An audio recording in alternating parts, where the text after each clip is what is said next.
Yes, sir. My name is Dick Berardi. Is this on? Yes. Hello? Okay. I'm concerned about the Democratic leadership. I'm a Democrat, so I favor that, okay? But the leadership in the House of Representatives is not, in my opinion, and I watch the news almost every day, seems to be not as strong as the leadership in the Republican side of Congress. In other words, there are a number of Democrats that kind of waver on certain issues because either the lobbyists get to them before they, before they vote or whatever. Case in point is the contempt vote against the Attorney General, where was 13 Democrats voted against, or 17, whatever the number was.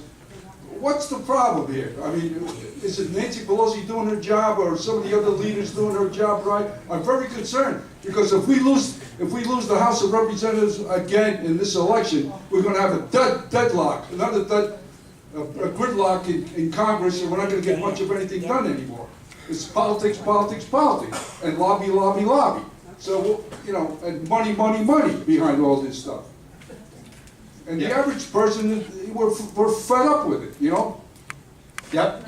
Look, I don't, if we had more time, I would tell you stories of, John Boehner and how John Boehner's negotiating with Eric Cantor and the leadership, but we don't have that time. So let me first of all very, very strongly agree with your point on money.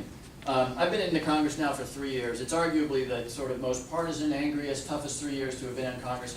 I am actually more optimistic about our system coming out of that experience than I am when I went in. Why? Because it responded, not in a way that made me happy as a Democrat, by the way, but think of it. The country was really, really angry, and the House of Representatives changed hands.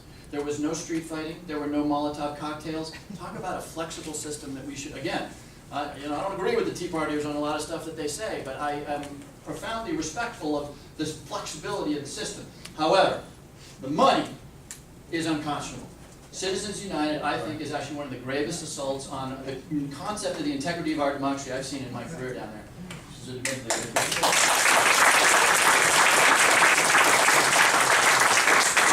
should not, by the way, all too often it becomes partisan to talk about Citizens United. Right now, happens to be that one side is raising hundreds of millions of dollars, to go after this president. That worm will turn. And at some point, George Soros or somebody out there on the left is going to dedicate billions of dollars to the other side. We ought to be able to collectively agree that while our First Amendment rights are terribly, terribly important, we have a profound national interest in a one man, one vote, one woman, one vote system, and not as much dollars as we've got. Now, quick story. I'm taking too long in these answers, so it's going to be quick. So why did 17 Democrats vote for the contempt vote for Attorney General Holder? Never been done before in United States history. By the way, Congress has held people in contempt in the past, and on average, Congress, because that's a pretty big deal being held in contempt of Congress, Congress has taken 80 days between when a committee issues articles and when it comes to the floor. This time it took 7 days. I'll let you draw your own conclusions. Here's why it happened. Those 17 guys, and I know a lot of them, are in NRA heavy districts. And the NRA chose to score this because the NRA, I don't quite understand why, but the NRA's got real problems with Attorney General Holder. And so the NRA basically said to these guys, you vote the way. Now, That's my point. It's not right. fair. I mean, it's Okay. And by the way, that brings us back to money. Yeah. Brings us back to money. The lobbying power.